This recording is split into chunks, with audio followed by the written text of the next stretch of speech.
Non veg milk Bharat અને America વચ્ચે જે કરાર થવાના હતા એમાં આ નોનવેજ મિલ્કને કારણે કરાર અટકી ગયા છે.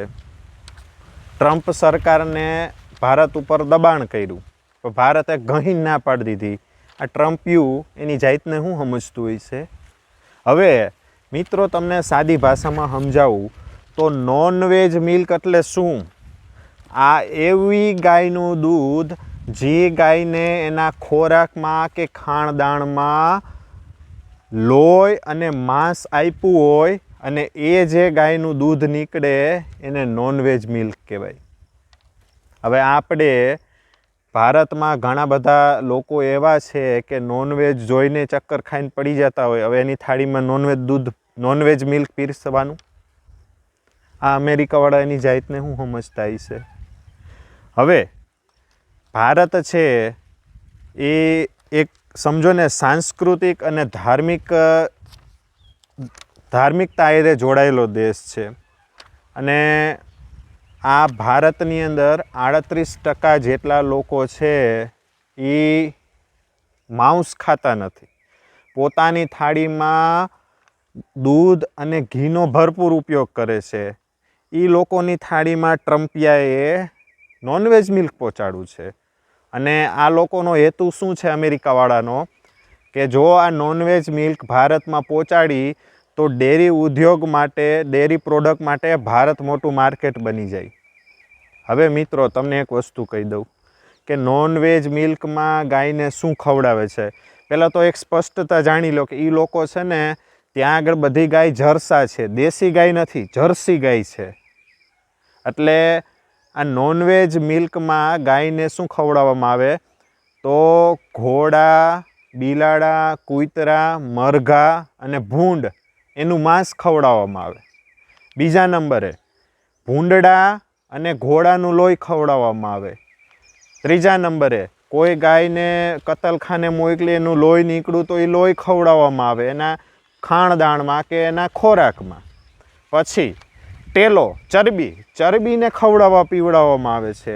અને હવે તો આ લોકોએ હદ વાળી નોનવેજ મિલ્કની અંદર મરઘાના પીછા, મરઘાનું માંસ ને મરઘાની ચરક એ ખવડાવે છે.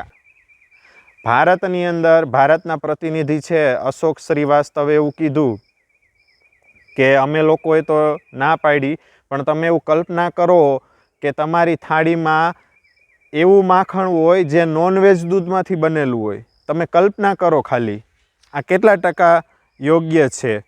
અને ભારત છે એ આવું ક્યારેય કોઈ દિવસ સ્વીકારશે નહીં. અને ભારત છે એની અંદર એવું કહેવાય છે કે 2023-24માં 239 મિલિયન ટન જેટલું દૂધ ઉત્પાદન થયું છે, જે જીડીપીના 3% જેટલું એનું યોગદાન છે.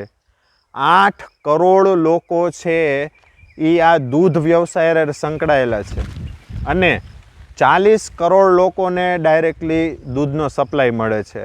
આનાથી મોટું શું હોઈ શકે. અને આ નોનવેજ મિલ્ક ભારતમાં આવશે તો રૂરલ એટલે કે ગામડાની ઇકોનોમી છે એ પણ ભાંગી પડવાનો પૂરેપૂરો ભય છે. તો આ કેટલા હદે યોગ્ય છે? આ તો સારું કહેવાય કે ભારત સરકારે ટ્રમ્પિયાને ના પાડી દીધી કે આ અમારે નહીં જોઈએ, આ કરાર થાય જ નહીં. આ બહુ સારી વાત છે. તોય હજી એક મિત્ર હળગતો પ્રશ્ન છે, જે કૃત્રિમ દૂધ બનાવે છે, નકલી દૂધ બનાવે છે, એનો તો મોટો માથાનો દુખાવો જ છે. એનું કોઈ સોલ્યુશન છે જ નહીં. સામાન્ય દંડ મૂકીને છોડી મૂકે છે. બેફામપણે લોકો નકલી દૂધ બનાવી રહ્યા છે. એટલે આ તો એક પ્રશ્ન હળગતો છે જ. પણ એમાં બીજો હળગતો પ્રશ્ન એવો નોનવેજ મિલ્ક. આ તો સરકારે સારું થયું ના પાડી દીધી એટલે બહુ યોગ્ય વસ્તુ છે. કારણ કે આ ભારત દેશ છે, અહીંયા ફરાળ 11સમાં દૂધ ખાવા પીવામાં આવે છે અને શિવલિંગ ઉપર ભગવાનને ચડાવવા માટે પણ દૂધનો ઉપયોગ કરવામાં આવે છે. એવા સમયે આ કેટલું યોગ્ય છે. અસ્તુ. જય ગૌ માતા.